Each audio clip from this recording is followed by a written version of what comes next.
Mheshimiwa Esther Matiko na Mheshimiwa Dr. Regina Malima, maswali mafupi ya nyongeza.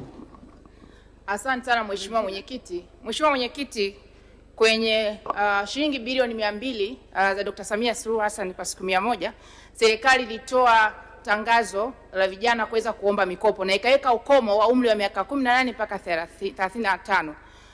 Lakini ukizingatia Mheshimiwa Mwenyekiti, takwimu za mwaka 2024 zinaonyesha kwamba vijana kati ya umri wa miaka 35 mpaka 40 ni takriban milioni 4. Na kundi hili ni kundi muhimu sana kwenye ambalo limejiajiri kwenye sekta isiyo rasmi na ujasiriamali mdogo mdogo.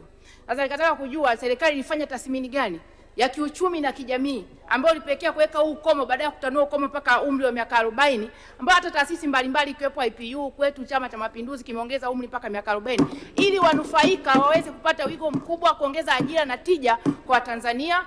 Majibu Mheshimiwa Waziri. Nakushukuru Mheshimiwa Mwenyekiti, swali zuri la Mheshimiwa Esther Matiko.